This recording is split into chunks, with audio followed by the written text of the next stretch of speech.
continue on through the summer here. Summer's drifting away before we even realize it.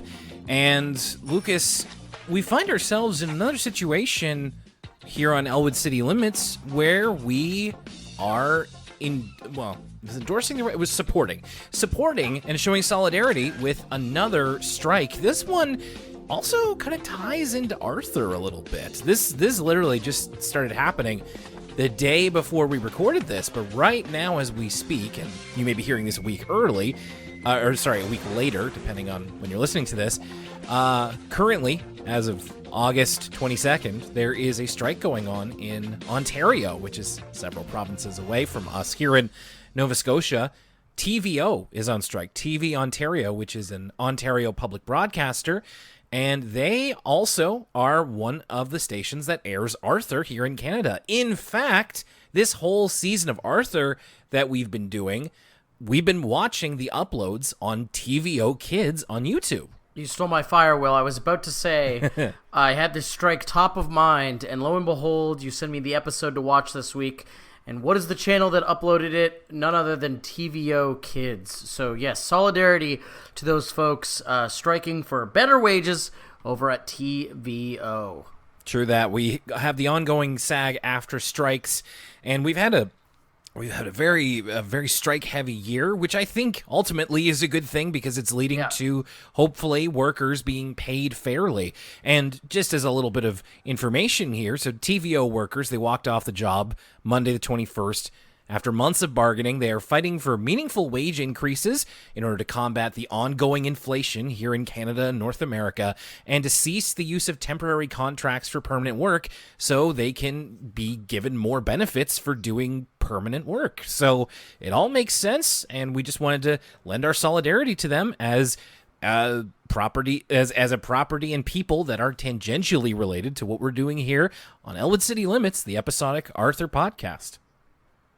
Obviously, the most pressing element of all these kind of labor actions in the entertainment industry is getting people better quality of life, earning fair wages, combating inflation, that sort of thing.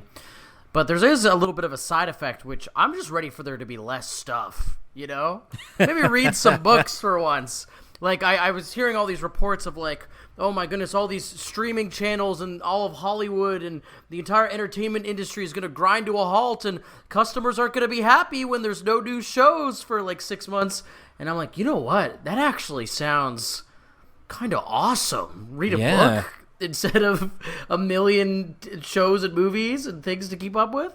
We've been dining on the dense cake of streaming services and constantly churning content mills.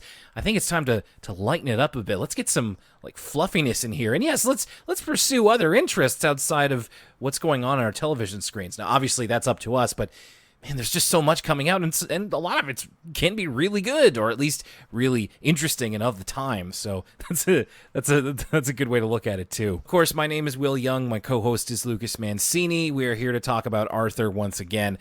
Before we get to that, of course, a couple things up top we always like to do. Let's start off with the emails, elwoodcitylimits@gmail.com. We just have one email this time around. This one is from DJ. Greetings, Will and Lucas. Forgive me for being belated in saying this, but I thank you wholeheartedly for reading my first email back in episode 194. It definitely made my evening. I can assure you I laughed out loud as I heard you remember those funny ECL moments I listed. On to the main topic of this email. I noticed you two compare Arthur to The Simpsons quite frequently on the podcast, especially when it comes to the structure of some of its jokes. My question is, which Arthur characters would you consider counterparts to the many faces of Springfield? If I were to share one comparison, it'd be between Sue Ellen and Lisa Simpson. Both are smart 8-year-old girls who are talented saxophone players, vegetarians, and can get on their soapboxes occasionally. Do you agree with this comparison? Thanks again for the entertainment. Have a great weekend, and good luck during your season 18 journey. Well, thank you, DJ. So, Simpsons, we've definitely compared Arthur to once or another time. And so we start out there with Sue Ellen and Lisa. I think that's pretty apt. Just, I would probably combine Sue Ellen and Fern, and that would make a Lisa Simpson. There's some pretty easy ones, right? Buster and Bart. Yep. Binky and Nelson. Arthur and Milhouse, kinda? What's the kid's name? Is it Ralph? Brain and Ralph? Well, nah. No, not Ralph. I'm thinking of the other guy. Martin. Martin, yes, Brain and Martin. Maybe just for that they both annoy me. In some ways, Mr. Ratburn is Ned Flanders, but in many key ways he is not. So it's not perfect. There's not a whole lot of adult characters to go around. I suppose. You know what? Yeah. I would say that Mr. Haney, a little bit of Skinner kind of vibes from Mr. Haney, especially when he's. No, actually, you know what? I disagree. I think Skinner and Ratburn are the more, and I would say Mr. Haney is more of a Homer. Oh, interesting. High praise for Mr. Haney. Oh yeah. We'll use this opportunity to talk about. Did you see that post going around Twitter, Will, about Matt Groening's family? No. And how like Matt Groening's dad was named Homer. And he had a sister named Lisa and another sister named Maggie. It, like, blew my mind. No. He had one sister named Maggie and Lisa, and he had another sister that was, like, Thelma. It's just, like, and his mom's name was Marjorie. Like, I never knew all of this, that the Simpsons characters were all named after real people. And it's certainly not Homer. I couldn't believe someone was actually named Homer. Well, and it's interesting you say that because that's a direct comparison to Mark Brown and Arthur. Mark Brown got a lot of the major Arthur characters' names from his family or kids that he knew when he was young. So it seems that he and Matt Groening have very similar wells of inspiration to draw from. But I think I had heard something like that from either Talking Simpsons or something like that. By the way, Talking Simpsons, fantastic podcast. But I hadn't seen that particular post going around, at least not this time around. Homer Groening, born in Saskatchewan. Oh, really? Is Matt Groening Canadian, or was he born in America? He was born in Portland, Oregon. So Homer Groening, he grew up in a like Russian Mennonite community. A lot of Mennonites in the prairies. Yeah. Hence why his name is something like Homer. Kind of makes sense there. Yeah. And so yeah, just some weird Simpsons facts this week on our Arthur podcast. Speaking of facts, by the way, this wasn't an email, but Yoshi, who is one of our patrons, messaged me and said on the last episode when we were talking about Arthur saying "Shanti, Shanti, Shanti" in the poetry reading, that's a reference to a poem by T.S. Eliot. So he was reading from T.S. Eliot. That's where that was coming from, and we didn't get that reference. So thank you, Yoshi. Appreciate. Hey, look. As much as I'm looking at my English degree, sometimes that thing is just made out of paper. It doesn't mean that I'm like smart or know things or anything. So we appreciate when y'all fill in for us. Thank you, DJ, for the email. ElwoodCityLimits@gmail.com if you'd like yours read on the air, or if you just want to leave us some feedback. We also want to say thank you to our patrons over at patreon.com/ElwoodCityLimits. Now, of course, the last few weeks, we have had the latest episode of ECL Origins uploaded. That is it's part 1 of 2, talking about shows by Mainframe Entertainment. The episode that we recorded last month is all about Reboot, and next week we will be recording the new episode of ECL Origins. We're going to be doubling up because we're going to get into part 2, and I'll tell you a bit more about that at the end of the episode. But right now, we want to say thank you for everybody who is financially supporting us over there. People such as John Dulong. Happy belated birthday here on the podcast, John. Thank you to Teresa, Ross Ward, Macy Ball, Caitlin Harrington Robinson. Thank you to Marlo Stanfield and Michelle Sprzinski. Thank you to Allison Archambault and Kelly Corbett. Thank you to Zara and Young Wee. Thank you, Jenny Cardenas, Rory Forever, and Ash. Thank you as well to Alicia, to Hannah Lee, and thank you to Marco and William. And if you haven't heard your name in a while, just let us know. I have an Excel document open, and I try to vary it up as much as possible. But if it's been a while since I've said your name, just let me know here. One trend that we've been going through, not outside in the real world, there's been strikes and all that kind of thing. But here on Arthur, that's what we're most concerned with. And a new trend that we've been seeing that we've been talking about, amongst other trends here on the show, is the doubling up of stories on an episode. So one character or two specific characters will get a focus of an entire 22-minute block. They'll get both stories. And this time, let's see how we feel about a double helping of DW and Bud. So let's start off with the Tattletale Frog. Both of these, just of interest, have cold opens that are introduced by Arthur, acting something as the patrician of the DW story. So in the Tattletale Frog, Arthur says that DW is perfect and never does anything wrong. Or at least that's because when something does go wrong, she blames someone else, whether it's Arthur or whether it's the wind. There's a brief cutaway where DW is imagined to be George Washington, who famously cut down the cherry tree. But if it was DW with the powdered wig and everything, she would just say it cut down itself. Arthur introduces this non sequitur by saying if George Washington were like DW, history would have went different. And that's just kind of a really fun hypothetical. You know, there's lots of historical figures we could replace with DW and see what the world would have been like. You know what I mean, Will?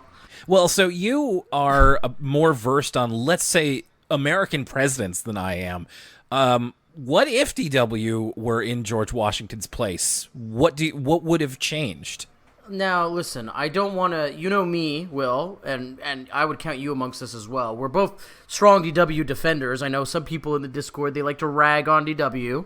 But I will say she is a 4-year-old girl, which I don't necessarily trust with a 4-year-old girl with taking on the British Empire.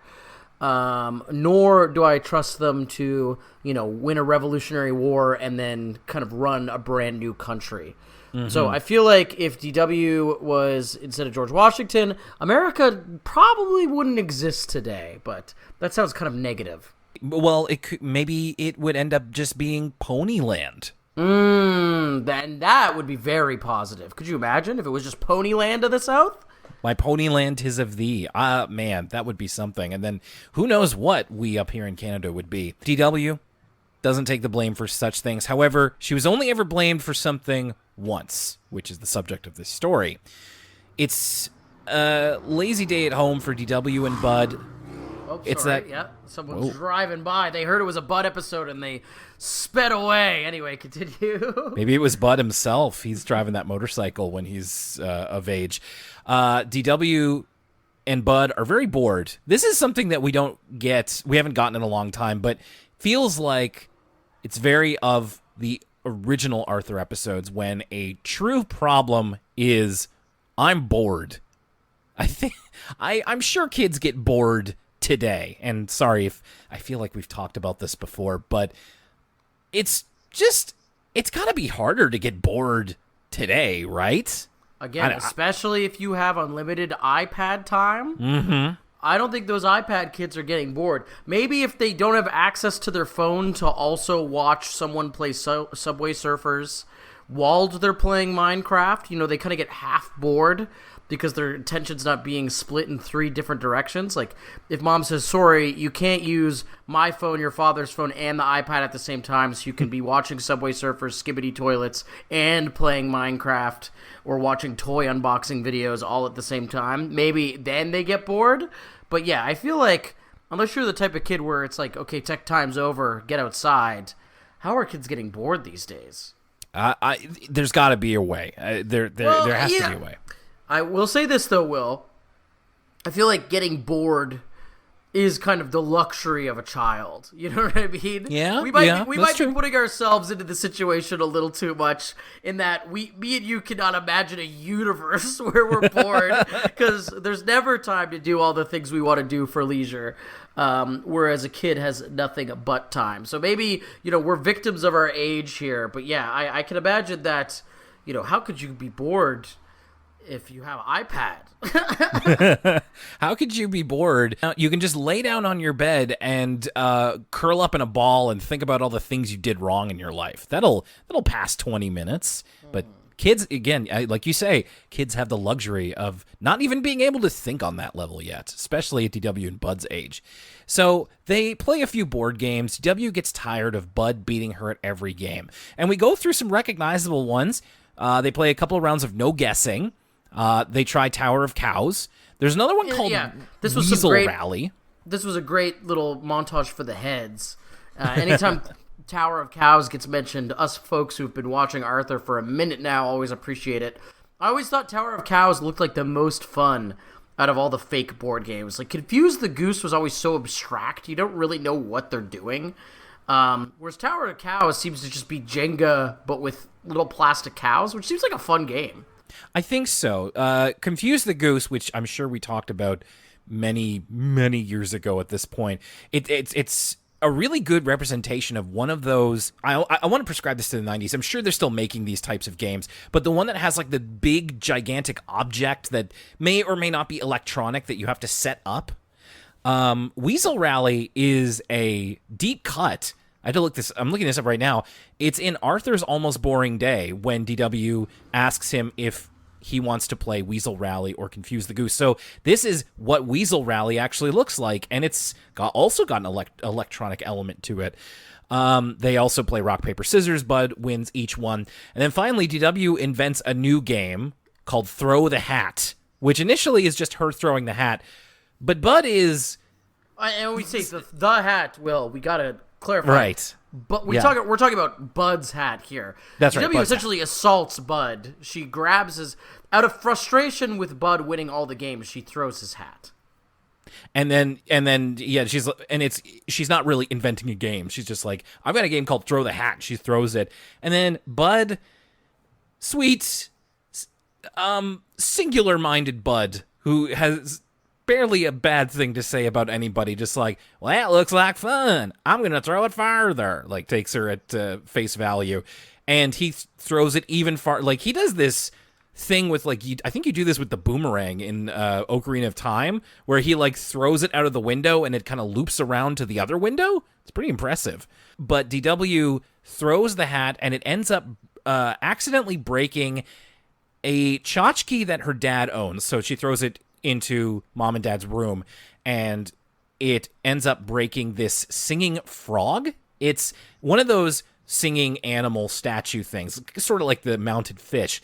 It's a dapper frog in a blue suit. He's sitting on a log, and he sings a frog-themed takeoff of the Camptown races. So, like, I forget what the actual lyrics are, but, like, the Frogtown races sing this song, ribbit. And then you can see as it crashes to the ground, there's no repairing this. Like, the eyeball comes out and is completely broken, and the frog, just the audio completely corrupts.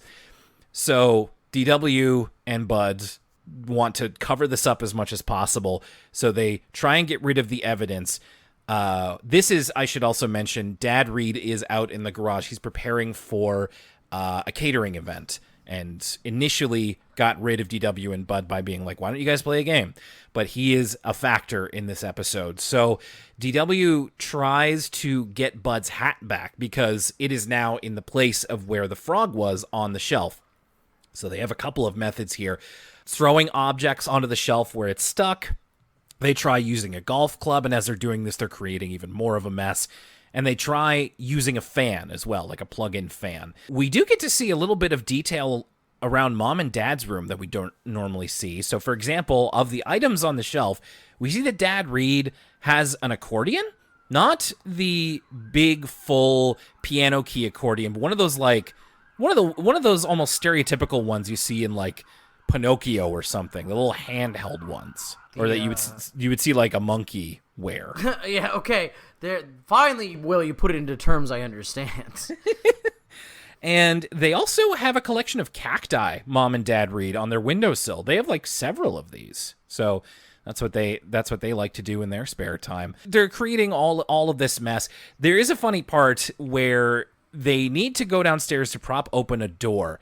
DW spots a vase, and in her head, she's like, why don't we use that? And then she thinks of Mom Reed saying, like, oh no, that vase has been in this family for 100 years, as to its broken shards. And then we go back to reality. DW says, that old thing's perfect. It's a bit hard to explain without seeing it, but it's just very well timed, and DW completely missing the message. Well, it's funny too because it's kind of a callback to earlier in the episode. DW has a kind of an imagination where she's picturing Dad Reed finding the broken frog and being like cartoonishly upset about it. And in this, we bring back Mom Reed, who is talking about like, oh yeah, this is like a great family heirloom. It's been in her family for literal years. And then DW's like, yeah, we'll use it as a doorstop. And you're right, in the Dad Reed thing, he literally is like, DW, you're in trouble. So they use it to prop open the door. It does break open. This is when both Mom and Dad see the after effects of the mess that DW and Bud have made. There is also another funny thing I wrote down here. When Mom comes back in, so Dad sees like the vase has been destroyed when he comes into the house. Mom goes upstairs to see everything that's happened in her room. As she's going upstairs, DW says, why don't you stay down here? There's nothing to see upstairs. And Mom says, takes a beat. What did you do? Very, very good. So they see the after effects of all of this mess. They're cleaning up, and Mom sees that Bud's hat is still there. Bud has since gone home. I should also mention this is the first time that we see Bud without his hat. So he's got a, I'm touching my own head of hair because it's not dissimilar from the head of hair that I had as a kid. Just, brown mop of hair. But it's the first time we see him without it on. So they spot Bud's hat, and it seems that she's going to talk to Bud's mother, and DW is kind of keeping Stum on the whole situation. She's not going to say one way or the other, but it's not really Bud's fault. A lot of the stuff they got up to was directly DW's idea. So this is where the Tattletale Frog comes in, which is a takeoff on the Edgar Allan Poe poem The Telltale Heart. And this is where the Telltale Heart part comes in, because DW previously put the frog in the trash, and as Mom and DW are talking about the whole thing, we hear the frog in the trash.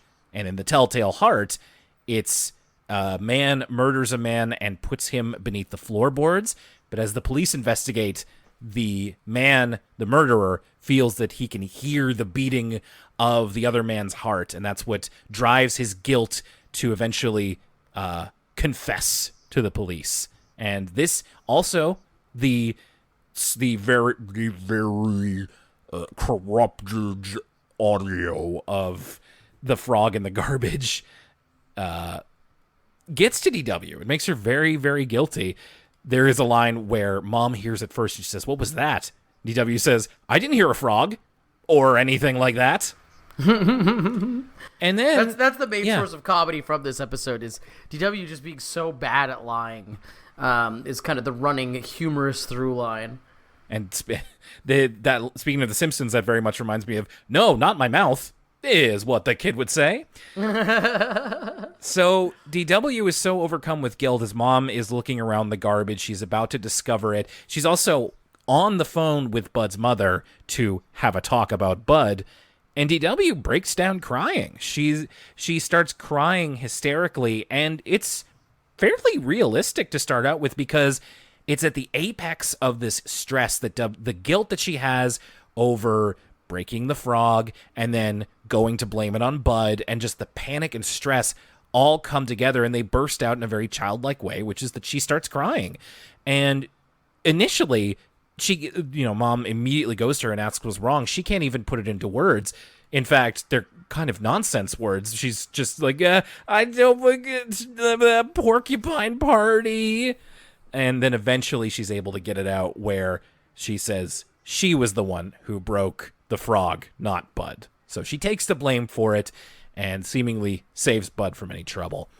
And the end of the episode is the two of them communicating over the phone. DW is basically grounded. She can't go anywhere. She can't have friends over for a week, but she can still hang out with Bud over the phone, and they play rock, paper, scissors over the phone, which, I mean, you can game. We go away from them before we see the result of their game, so you could assume that DW is just cheating. You could maybe she is, maybe she isn't. Who's to know? Maybe Bud's cheating. But I wanted to take this opportunity to talk a little bit about Bud's role in these two episodes. Okay. Yeah. Will, I'm so glad that you've decided to address the BITR, the Bud in the room. Because I wanted to talk about the exact same thing. Bud's role in these two episodes. Well, why don't you go ahead, and then I'll have my piece. Well, thank you. Really, what I want to say, and I think it more applies to this first story than the second one. I think the second one's a little bit better. But Bud, especially, and I'm talking also in an overall scheme here, as we've been with him for a season or two now, he's kind of barely a character, especially here in this particular story. It's basically just DW getting in trouble, and Bud is there to facilitate her guilt and have another person she can blame it on. You know, Bud fills the role that somebody like Emily or James would. He's just a little bit more like he's a little bit quirkier, like he's got a funny accent. Here's an experiment, Will. Let's do a little experiment here. I'm sure you're familiar with the Red Letter Media Star Wars reviews. Yes. And I got thinking of a little game we could play with old Bud here. Sure. So, Will, describe the character of Bud without mentioning his hat or the fact that he's from Louisiana.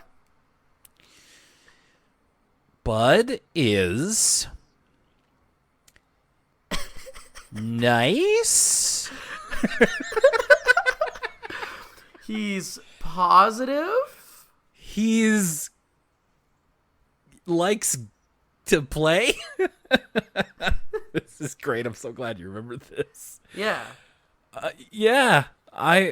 Like, even James, Emily, any of the other preschoolers. Yeah. Any other character in Arthur, really. Bud's older sister, for instance. LaDonna. LaDonna has way more characterization. Bud, literally, is just an excuse to have him say, like, folksy aphorisms.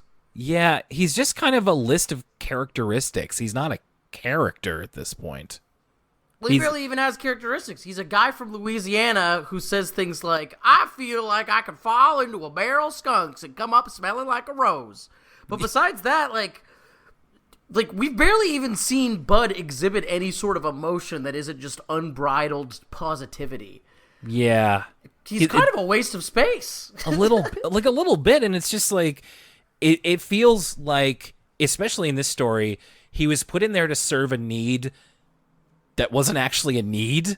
Like, we weren't crying out for DW to have somebody her own age. She already does. Like, before Bud came here, we were having episodes with her and Emily, or there's like a lot of episodes of her and Emily a couple of seasons ago, or her and James. They're both at least a little bit more interesting duos because Emily and James are established characters at this point. And we haven't been with Bud for as long, but there doesn't seem to be any effort to, like, make him have any sort of depth at this point. We've got a lot more show to go, so hopefully this will turn around. But yeah, for right now, I'm getting a little sick. I'm getting a little sick of Bud. Well, okay, one more thing too. Yeah. Because it would be one thing if it was just like, okay, he's not that fleshed out of as a character. I gotta say, and much love to the people of Louisiana. I hear it's amongst the best states in the union to visit. I hope to go to Nolan someday myself and enjoy your beautiful culture and food and sights and all that kind of stuff, and then spend time with the beautiful people of Louisiana. Bud's voice, not even just the accent, the performance is annoying. I'm sorry. We've had enough of it now. Yeah. We've had a big enough sample size where, like, there's not even, like, an inflection or, like, an up and down with the performance, because Bud is only ever having one emotion, which is, like, positivity. He just kind of delivers all his lines like this, and there's not really any sort of variation. He just kind of talks like this all the time, and I've had enough. There's only so much I can take. I'm with you, and I've said seasons before this that immediately the Bud voice was like, oh, that's a bit much. And now we have, as we said, a double dose of this character. It's like, oh God, I'm sick of listening to him after a while. And it's not necessarily the Louisiana accent. There's some people who have the Louisiana accent and it's like beautiful. It's wonderful to listen to. I could listen to Gambit talk all day long. Oh, yeah. Ma chérie. Listen to him shuffle those cards. But I also think it's the fact that LaDonna and Bud have traveled around a lot. I don't think it's just... It's more of like a general South accent. I wouldn't necessarily put it with Louisiana specifically. It's just that that's where they are from most recently. So but thankfully it's not all in the state. I had is that it's not just the accent, it's the delivery. And, I don't want to harp, we don't know if I'm sure the voice actor was directed to deliver these lines as such. Like, I don't want to put the performance at the actor's feet entirely. I just think the conception, the whole Bud character is wrapped up kind of in this vocal performance, and it's really starting to grate on me. So you're right, that is an important distinction to make. It's not just that the accent's annoying, it's like every time he opens his mouth, he's just annoying. Well, and it's also, we mentioned this when Bud first appeared, Bud's voice actor is Julie Lemieux. She's one of the few voice actors that, like, as soon as I heard Bud the first time, I'm like, I recognize her. And she's got a very recognizable voice. She's been around since the 80s and been in a bunch of cartoons that I've watched since I was a kid. Like, she's the voice of Rupert. She's in Monster by Mistake. So it's hard for me to hear Bud as a character because I'm just like, oh, this is his voice actor doing a voice. And I agree, that's nothing against what Julie Lemieux is doing. I think she's a great voice actor, but it's just kind of more accent than character, which goes into the development of Bud overall. So... yeah, no, I'm glad we had the chance to talk about this because there's a lot more of him to go. So let's go to first a word from us kids. And now a word from us kids. This was kind of interesting. It's tangentially related to the previous story as the kids talk about chain reactions and the domino effect, how one thing leads to another. Now, that's the underlying part of this, and that's the reason, the kind of the moralistic reason why today's school activity is we're going to make a bunch of domino tracks. Yeah, it's weird. I thought they were going to do something about how you should always tell the truth to kind of maybe tie it in with the episode a little bit more. But it feels like they actually got inspiration from Bud and DW's kind of schemes of trying to get the frog down. Because, the word from us kids this week is let's make some Rube Goldberg machines. Which I've been in love with ever since I was a kid, so I was totally cool with this. And I got them fresh on the brain. I just rewatched, because Paul Rubens passed away, I just rewatched Pee-wee's Big Adventure, and who could forget Pee-wee's morning routine, which is all a big one of these. And it's the kids making blueprints for their own domino tracks, and they're pretty simple. There's a couple of them that have, like, a few steps to them. There's one that involves like a domino falling onto a chair and then going through the chair and down to the floor. It gets decently involved for kids these age, and they're interesting to see. We also see a lot of them kind of failing or messing up and then them trying again, which leads to a lot of the kids making YouTube banner faces. There's a lot of like hands on head. Oh no, it fell. And it's obviously they're projecting towards the camera. And by this point, hey, kids are starting to watch YouTube. Maybe that's where they're getting it from. I don't know if the YouTube thumbnail face was a thing yet, but that's what it reminded me of. Supporting this podcast is how it keeps going, and it's very easy to do. So here's how you can do that. If you're listening to this show and want to get the full back catalog of Elwood City Limits and all of its sister shows and offshoots, you can listen on Apple Podcasts, Spotify, Google, and even more services. You can also go to our YouTube page, youtube.com/Elwood City Limits, for the full back catalog. If we aren't on a service you use, please let us know. You can interact with us on social media. We're on Twitter @ECL Podcast, Instagram @Elwood City Limits, and twitch.tv/Elwood City Limits Pod for our occasional streams. We're also on Facebook and Tumblr. Feel free to reach out to us on social media, or you can email us, and your email might be read on the show, elwoodcitylimits@gmail.com. Finally, for exclusive content including entire side series like For the Kids, a PBS Kids podcast, and ECL Origins, subscribe to us for as little as $1 a month at patreon.com/Elwood City Limits. That's all for now. Thanks a lot for listening, and now back to the show. And now, back to Arthur. All right, DW and Bud's higher purpose. Again, Arthur is telling us here in the cold opening that DW, in her time, has had many loony schemes on her own, like without any help from outside. So some of these have been selling tissues in a lemonade stand style sort of thing outside of the house, and you get a discount if the tissue is used, which disgusts a woman who's going by. She also once pretended to be French so that her family would take her to France, which involved her drawing on a stereotypical pencil-thin curly French mustache and speaking in, anglicized French, or rather, I guess I should say Frankified English.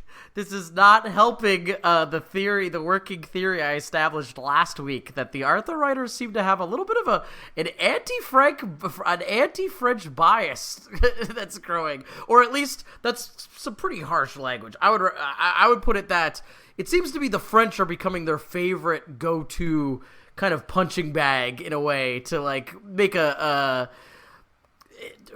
again, sounds really much stronger than it is, but it really does seem like they like to make fun of the French a lot. The very stereotypical beret mime baguette kind of way. Well, and perhaps it's because a lot of the staff who worked on Arthur from the beginning and voice actors and all that can sometimes be from the Montreal and Quebec City area. So maybe they feel a little bit more like, we've got the in, we can give them a ribbing. But DW's loony schemes have only doubled since Bud has arrived, so we see them taking bits and pieces from the house, including one of Arthur's sheets and a baseball bat, and they create a boat out of household items in the front yard for them to sail to Jamaica. The actual episode has to do with, this is another reappearance from from the early seasons, Arthur, DW, LaDonna, and Bud go to Wonderworld, the fair that we've heard quite a few times in the first couple of seasons, and the big ride this time. So this new scary ride is called the Buzzard. There is a mention of DW training for the Hurl-a-Whirl, and she gets it right. She doesn't call it the Hurly-Whirl. She says that to Bud. But DW and Bud want to go ride the Buzzard, as Arthur and LaDonna are going to. In fact, they make a handshake pact. It's one of those hot poo. Bud spits into his hand and shakes DW's hand that no matter what, they are going to ride the Buzzard together. Now, Lucas, we've established before with Bud's imaginary friend Rapti, you're not a big fan. I kind of neutral. I will say, Rapti kind of made me laugh here. Like I gotta be real. I have very few notes for this episode, Will. Okay. And get ready, keep your eye on the timestamp because I'm about to swear. But one of the notes is simply Rapti. Whoa! Man, like I know that you were never a big fan of his design. There's nothing about him that's really anything to write home about. He's just kind of a dinosaur, but this is getting into like full-on vitriol. This is a bit of a surprise.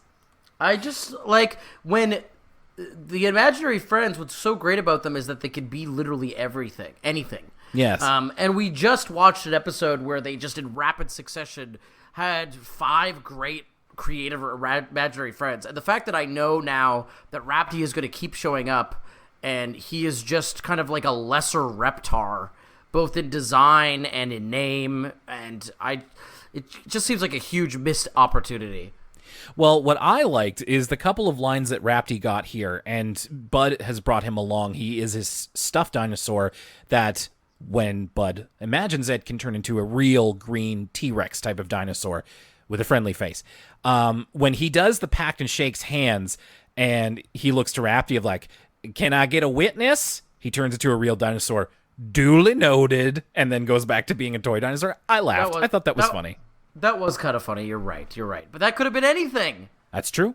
Could have. So DW and Bud wait in line for the buzzard for a long time. A really, really long time for them. When they get to the front, they are denied from going on the buzzard because they are too short. Now, Lucas, if I was going to guess something that might annoy you in this episode, I don't know if it would have been Rapti. I want to talk about the ticket taker guy, because he is a pretty typical teenage character. You know, his character model looks a bit like Mike, Buster's big brother Mike, just in like a baseball cap. Yeah, a little bit. And so there's a couple of times that they run into this guy, and he's got a very particular way of speaking. So DW and Bud are too short, and the measurement is this cardboard standout of a monkey, and the monkey's name is Gumdrop.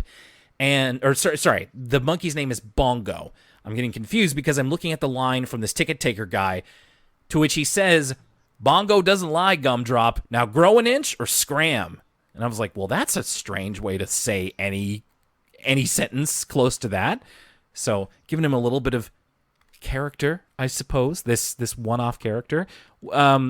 We see him a couple more times. Did you get a beat on this guy? Is he throwaway character of the week, or is he... No. Don't worry. I have someone for throwaway character of the week, which I realized when you abbreviate throwaway character of the week, by the way, for those paying attention, it's TACOTF, or TACOTW, rather, TACOTW.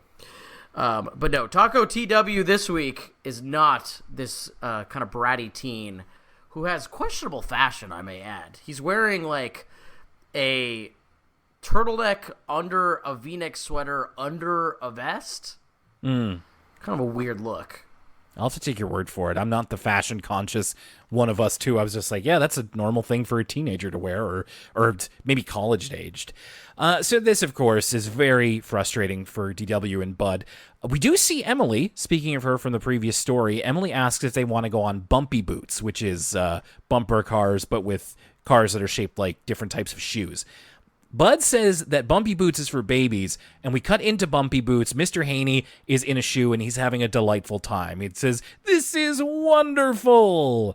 So, not only for babies and for Mr. Haney, which again, that's why I was thinking of Homer, of like, that's kind of a Homer thing that you might have him do, like earnestly enjoy bumper cars. So Bud suggests that in order to get onto the ride, they have to make themselves taller. I do also want to mention really quick, Dad Reed has taken them to Wonderworld. He has a bit of a running subplot here. It's mainly just a few background jokes, but what he's doing throughout this whole thing, as the kids are going on the rides, he is on his cell phone talking Ed Crosswire through basic kitchen functions at a party, and the end of this joke, as he's teaching him like how to heat up water, ultimately he teaches Ed Crosswire how to make cocktail weenies. So that's what he's up to this whole time. Fun. This is always a fun little detail that we get to look at when we watch the episodes on YouTube, is you could see what part of the episode is most replayed. Oh, yeah. When you're scrubbing through. And for a second there from the thumbnail, I actually thought it was the part where when Arthur's dad is instructing Ed how to make the cocktail weenies. But now that I'm getting a closer look at the most replayed part, it's actually a different part that I'll mention once we get to it. All right. So their first idea is that DW and Bud strap waffles to their feet, and they do so by borrowing the scrunchies of the woman at the waffle stand. So they put the waffles on their feet, but the ticket taker stops them. This is where I wrote, the ticket taker talks like he's written by Diablo Cody, because he has a line here where he's like, "Ah, yes, the old waffle shoes. Listen, hush puppies." And I'm like, okay, what is this, Juno? Like, it's this weird, like this, it feels like this guy just watched Juno and now is making it his entire personality. After that, they try putting newspapers in their hats to make themselves look bigger. That doesn't work. They pretend to be one person under one raincoat, which is classic. And DW even tries to resort to literally pulling Bud and making him taller, but that doesn't work either. At this point, DW is thinking that they should just just forget about the pact that they made entirely. And this is where we get another appearance of Rapti as well as Nadine, because Rapti, reading glasses and all, reads from the big book of kids' laws about upholding the pact. And then Nadine comes in to counter-argue. It's funny, I'm watching like a legal show right now, so it's very like I've heard these types of conversations a lot lately, but usually on the practice it's like there's a lot more on the line than just breaking a kid's pact. And there's a good couple of lines where Rapti says that both parties have to agree to not honor the pact. Pinocchio has a fascinating commentary on this, to which Nadine says, "I've read Pinocchio's commentary." Again, another Simpsons thing this reminded me of. I'm familiar with the works of Pablo Neruda. So DW and Bud are pretty much out of options, but they discover that James, another person we talked about, went on the buzzard because he was just tall enough. DW is upset about this because James is a few months younger than her, but is just that much taller than her. So they enact a plan. If they can't make themselves taller, they're going to make Bongo, the cardboard monkey, shorter. And their plan is DW will distract the ticket taker while Bud tries to break Bongo at his legs to make him just that much shorter. We see a montage of them gathering up everything they need. So DW's disguise is a rainbow wig and star shades, and she's going to tell the ticket taker jokes. And Bud's going to take the hammer from one of the carnival games and break the cardboard. So they try this. It does not work. The hammer that he's using is not a real hammer. It's like a fun little children's hammer. And the ticket taker sees through DW's disguise right away. However, after all that, a different guy takes over for the ticket taker because it's his break, and he just lets them go on. Now, is this the TACOTW? Still not the TACOTW. Oh, man. We're running out of... The TACOTW is actually the two kids getting off the ride as DW and Bud get on. Right.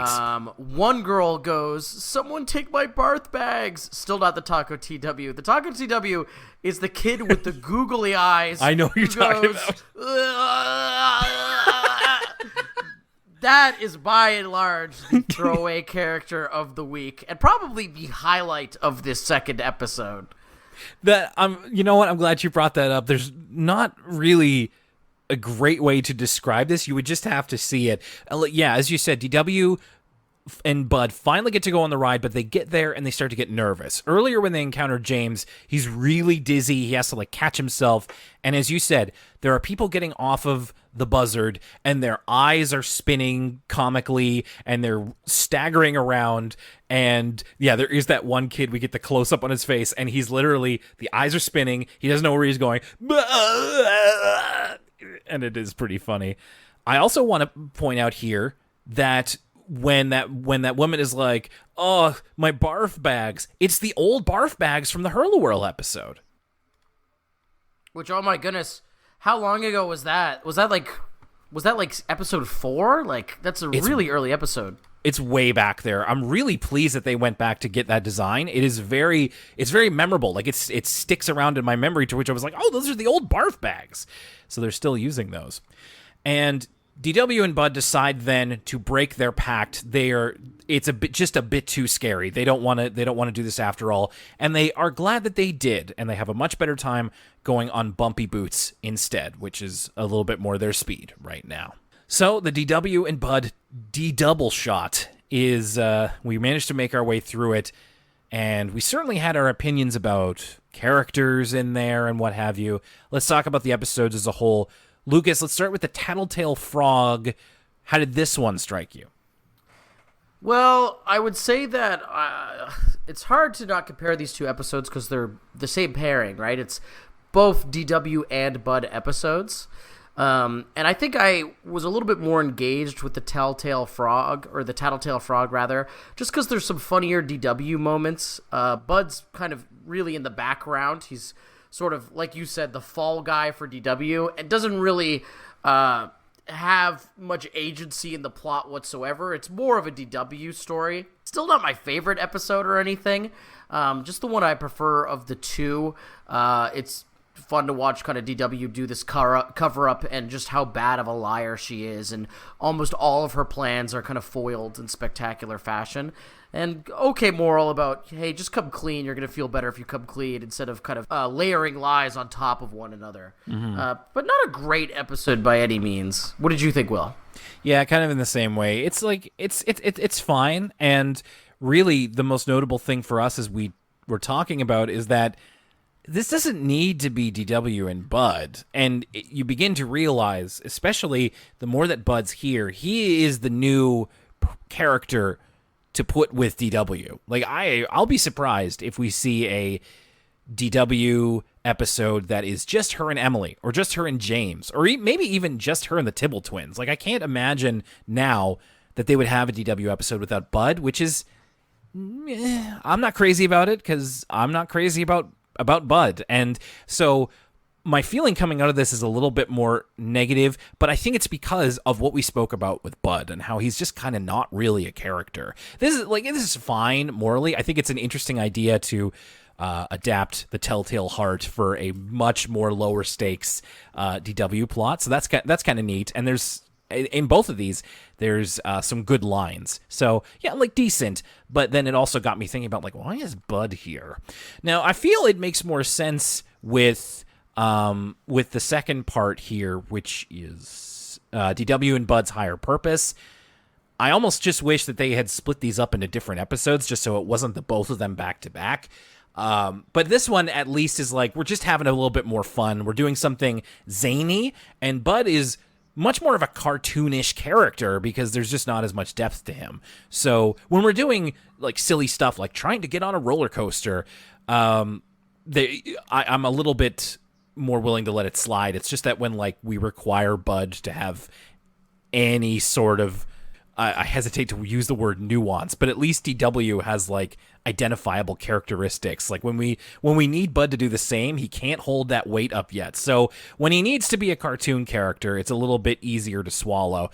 This was also like decent. It was pretty fun. Again, a couple of fun lines, and it's good to see, and again, in both of these cases, it's really good to see the deep Arthur lore again with like Wonderworld and the barf bags and all of that kind of stuff. So I appreciated seeing that again, and there were some more goofy situations in the second part. But again, yeah, I'm at least pleased that neither of these are like stinkers. They're just like, yeah, they're fine, because we've been critical in the past of like some of DW's stories being a bit more kiddie, which is fine. It's just when you're in your 30s watching this, it's a little bit harder to get through. Well, really good point, because I was a little bit harsher on this second one. I think that, me as an adult, I think this episode's probably a lot more exciting if you're watching it as a child, because you get to go to Wonderworld. This is like the closest you get to going to Wonderworld. Yeah. And so it's a little bit more experiential in that way. Like, wow, we're getting to watch DW and Bud go on these rides and try to get on this one ride. For me, I just could not care less about this plot. I couldn't care. I don't care if they get on the ride or not. I don't care about Bud. There's no moral in this episode. Like I said, the novelty of this episode is getting to see Wonderworld. And for me, I don't really care about that much, so it's kind of lost on me. But that's more a failing of my perspective of being a grown man watching this kid's show, and less of a failing of Arthur, if anything. Yeah, I wasn't exactly looking forward to this episode, but it turned out to be okay.